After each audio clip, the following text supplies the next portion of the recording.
जब फल समझ सूर्य को निगल गए हनुमान। तो चलिए आपको कहानी सुनाते हैं। यह भगवान हनुमान के बालपन की कहानी है। यह बहुत ही प्रचलित कहानी है। वैसे तो इस कहानी को आपने ज़रूर सुना होगा, एक बार और सुन लीजिए, क्योंकि यह भगवान हनुमान की कहानी है, उनके बचपन की कहानी है।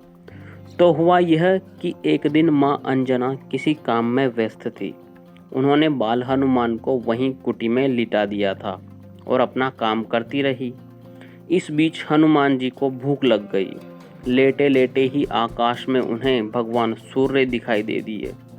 बाल हनुमान को लगा कि वह कोई स्वादिष्ट फल है। फिर क्या था, बाल गोपाल ने छलांग लगा दी और उड़ चले सूर्य की तरफ। वहां पहुंचकर उन्होंने सूर्य को अपने मुंह में रख लिया। कहते हैं कि उस दिन सूर्य ग्रहण था। राहु भी भगवान सूर्य को ग्रास बनाने के लिए उनकी तरफ जा रहा था। हनुमान जी ने समझा कि यह कोई काला फल है, तो वह उसकी तरफ भी छलांग लगाए। लेकिन राहु किसी भी तरह खुद को बचाकर भगवान इंद्र की शरण में पहुंचा। राहु ने जब यह जानकारी दी कि एक बंदर भगवान सूर्य को निगल गया है, तो इंद्र को आश्चर्य हुआ। वह अपने हाथी पर सवार होकर वहां पहुंचे। इस बीच हनुमान जी को लगा कि कोई सफेद फल उनकी तरफ आ रहा है। वह उस तरफ भी झपट पड़े। इससे इंद्र को गुस्सा आ गया और उन्हें वज्र से हनुमान जी पर प्रहार कर दिया।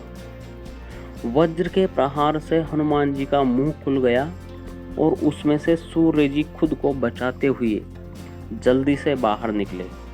लेकिन भगवान हनुमान को वज्र आघात हुआ तो उनके पिता वायुदेव नाराज हो गए और उन्होंने बहना बंद कर दिया। अब तक सूर्य के निगले होने के कारण चारों तरफ अंधेरा था। अब सूर्य भगवान बाहर तो आए, लेकिन वायुदेव के रुष्ट होने से हवा रुक गई और सब कुछ कुम्हलाने लगा। चारों तरफ त्राही त्राही मच गई। कहा जाता है कि ब्रह्मा जी को खुद वायु देवता को मनाने के लिए आना पड़ा। उन्होंने भगवान हनुमान को स्पर्श कर जीवन दान दिया और वायु देवता से आग्रह किया कि वे बहना शुरू करें। इस दौरान सभी देवताओं ने आशीर्वाद भी दिया कि आगे से इस बालक पर किसी भी तरह के अस्त्र शस्त्र का कोई असर नहीं होगा और यह दुनिया का सबसे बलशाली और तेजस्वी बालक होगा। देवता लोगों के इस आशीर्वाद के बाद खुश होकर वरुण देव बहना शुरू किए और अपने बेटे को मां अंजना के साथ लेकर घर पहुंचे। तो कैसी लगी आपको ये कहानी? अगर कहानी अच्छी लगी तो चैनल को सब्सक्राइब करना ना भूलें, ताकि हम आपके लिए और भी अच्छी अच्छी कहानियाँ लाते रहें। धन्यवाद।